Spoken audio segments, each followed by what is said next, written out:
Hi, I'm Stewart Spinks and welcome to episode 389 of my podcast, Beekeeping Short and Sweet. Well, a week of warmer weather has suddenly turned cold and with it, a halt to my early inspections.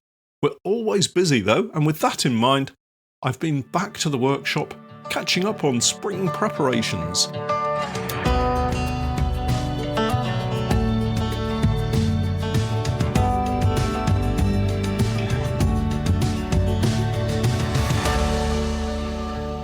Beekeeping Short and Sweet, a beekeeping podcast for the inquisitive beekeeper with a short attention span. A beekeeper, in fact, just like me. Hi everyone, welcome back to my weekly beekeeping chat and a very short-lived start to a promising early season. This means, of course, I have to start with the weather. But before that, if you're new to the podcast, welcome to my weekly tales of our beekeeping exploits. I like to think it's semi-entertaining, but with a good dose of real down-to-earth beekeeping knowledge and practice. Shared with you to try to keep you entertained and maybe inspired to try out something of what I do through my beekeeping year. Well, maybe inspired is taking it a little bit too far, but let's say encouragement to pursue your beekeeping in whatever way you feel you want to go. After all, for most of you, it's a hobby, and let's face it, if you're not enjoying a hobby, why on earth would you waste your time on it? Maybe that's a little too harsh, but I am, after all, an ex-angler and an ex-golfer. There's many hours of wasted time in both of those hobbies, as I know from deep personal knowledge. Anyway, hopefully you'll enjoy the next 15 minutes or so of my beekeeping ramblings. So, on with my weather discussion. And what can I say? It all started to look really promising. I bet we had isolated areas in some of our apiaries of maybe 19 or even 20 degrees Celsius in the previous week. The daytime temperature generally, for me, was around 15 degrees Celsius, so out of the wind and in direct sunlight, I have no doubt the temperature rose sharply. It also stopped raining. Not for long, mind you. We're now into very early April showers. In fact, so early that it's still March, but not for much longer. Next week sees the leap into April and all of the beekeeping fun that will bring. Today is the last Friday of March. You'll be listening to this on Sunday, and I'm hunkered down in the office looking at a top temperature of maybe 11 degrees. The breeze, whilst not as raw as the middle of the week, is still pretty chilly, so it doesn't feel terribly warm outside. I think the wind is due to change direction, and that might bring some little respite from the cold. Not that it's actually cold, I appreciate that. It's just that change from the lovely spring sunshiny weather that we had, with the heat that gives, to a chilly, well, actually a couple of early frosty days, particularly at my allotment. Yep, I'm back working at my allotment, as if I don't have enough to be getting on with, but I love gardening, and to be able to produce some fresh food for the family is always nice. I actually kept a couple of beehives fairly successfully at my allotment for a few years. Since then, the area that I had the bees located in has turned into my compost bin spot, so I don't think I'll be able to put the bees back up there anytime soon. Our local council has some pretty tough rules in place if you want to keep bees on your allotment, and I guess they're all different depending on where you live. So if you are considering this as an option, do check what rules you need to follow before ordering that nucleus colony of bees. Anyway, I digress. The weather looks set to be unsettled, but warming up a little over the next couple of weeks. No real surprise there then. Oh, and here in the UK, our clocks have just sprung forward. Did you forget? Not that our honeybees will have any notion of what us humans are doing by making life complicated for ourselves.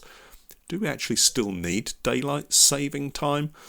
I know I don't. I wake up earlier than ever and actually fall asleep earlier too. Just a couple of nights ago, I was watching the Wales football team heading into the World Cup final playoff against Italy or Northern Ireland, to then open my eyes and find out that both Wales and Northern Ireland had conspired to lose while I was dozing. Oh well, I'm sure it was exciting, if not disappointing. I didn't really get to see much. So anyway, back to the beekeeping. Reports of drones and queen cells, would you believe it, have started to emerge, but try not to worry too much. It's still early days. That's not to say it won't change very quickly, but I'm not yet panicking about inspecting every colony. I think we'll have that done in the next week or two, and again, it will be the briefest of checks. The changes happen rapidly at this time of the year. Many colonies will be growing very rapidly right now, and by this I mean the brood nest area, that area where the queen is laying her eggs and those are becoming brood in all stages, or bias, as you will hear some people say. This means that growth over the past couple of weeks will soon come to crowd hives as so many adult bees emerge and fill all the available space between frames and in supers if you've got them, and in some instances roof cavities.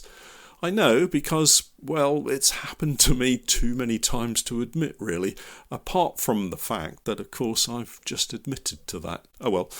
So be prepared is the message here, and with that in mind, we were at the workshop this week, making up frames and checking on what boxes we had left to use should we run out of space in the apiaries. We can always add supers, of course, and we have plenty of those, but actually, right now, I'm looking for expansion into all of the spare brood boxes that we have. Of course, the workshop still has the remnants of the move out from my unit, so I'm getting that sorted, but there always seems to be something else that I need to focus on. Anyway, shelves have been tidied and space is becoming more available at the workshop.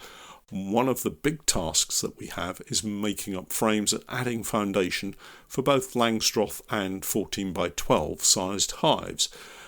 I like to fill as many boxes with frames as I can so that when we're out and about in our apiaries, if there are frames that need swapping out, we can always lay our hands on some fresh frames filled with foundation.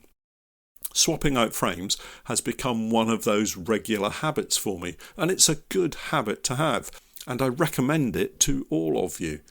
It's not just that you're removing damaged comb, older comb that served its purpose, but also now starting to become tired and less usable for brood and generally for the storage of honey and pollen.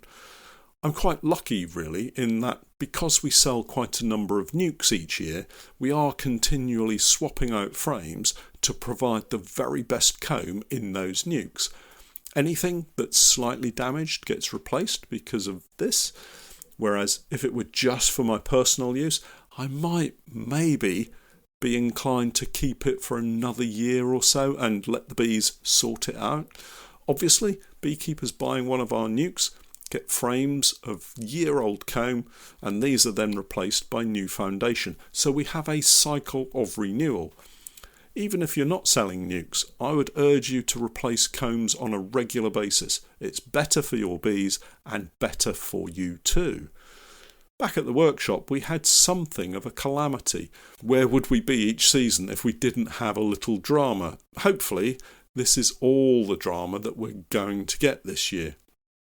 We were about to record a video and I was trying to evict Joe from the bench and hurry him along.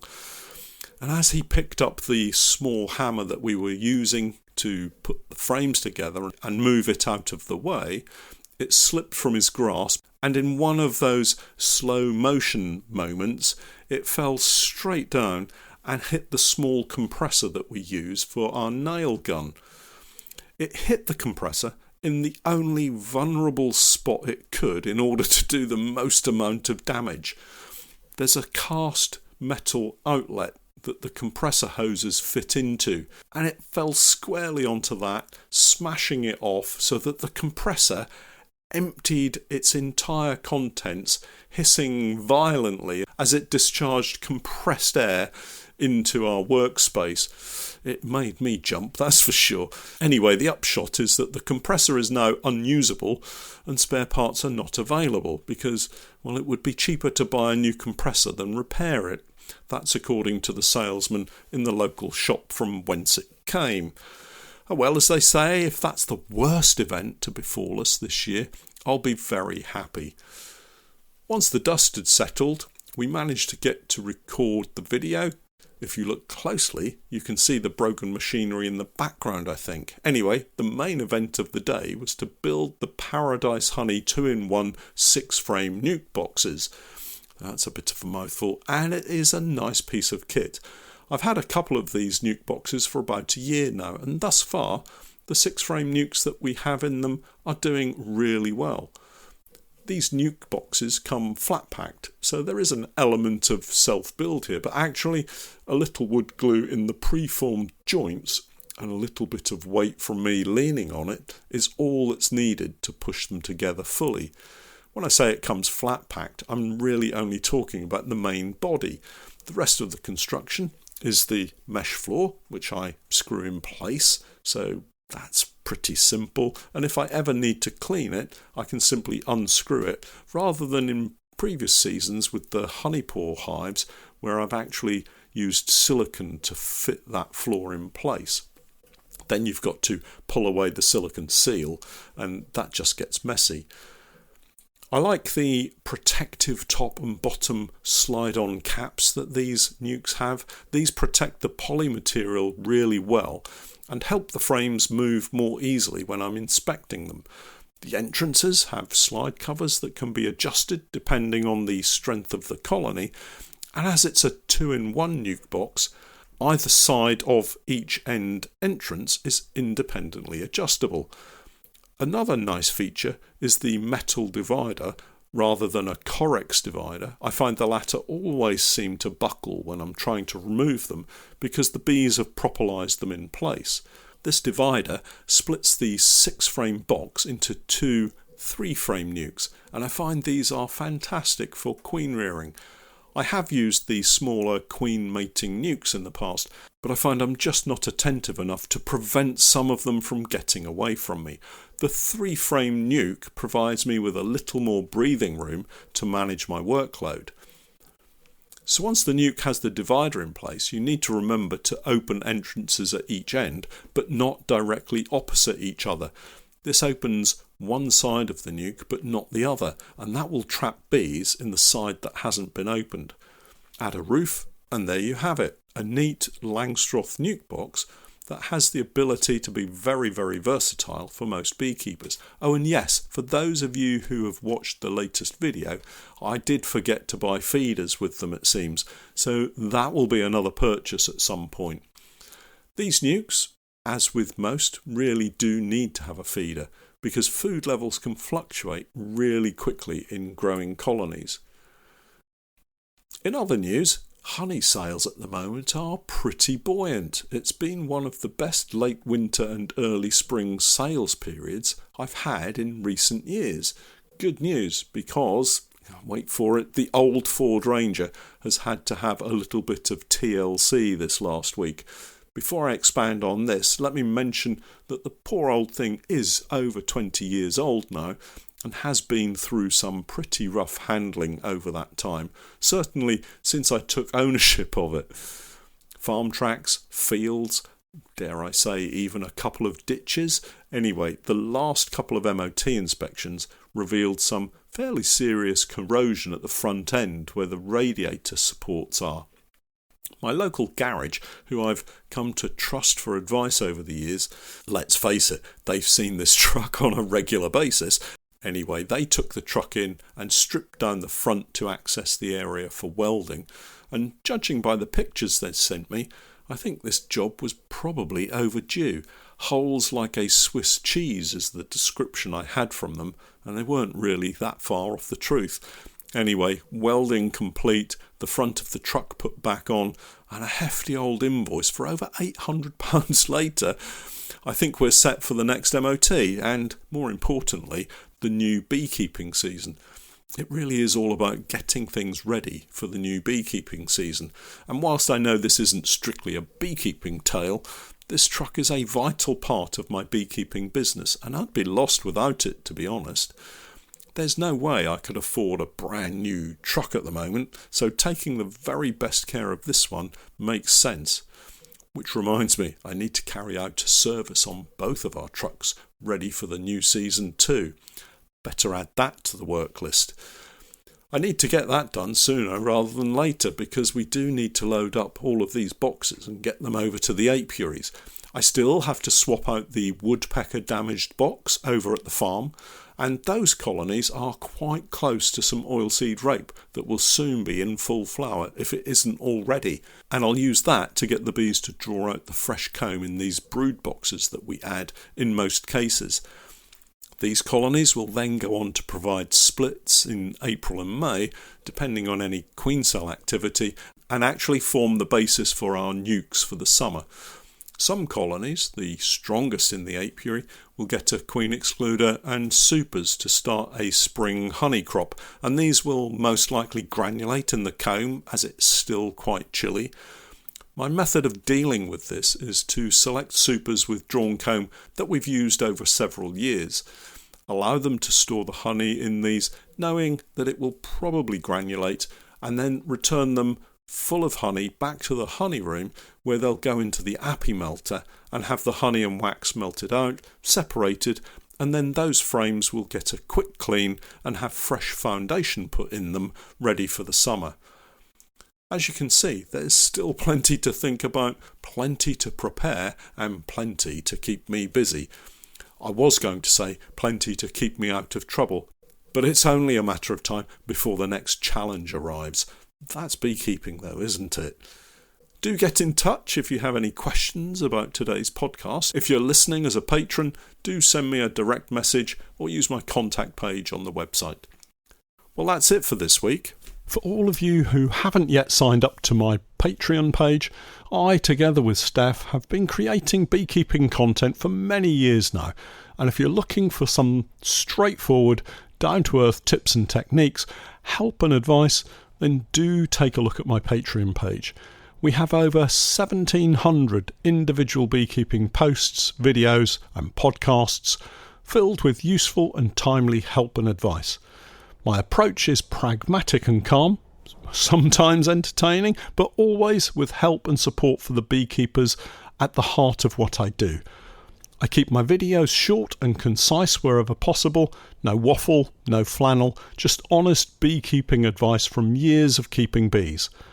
Take a look and join me for the new 2026 beekeeping season. It'll cost you less than a jar of honey, and you never know, there may be something there that will help improve your beekeeping. Check us out online at www.patreon.com/Norfolk Honey.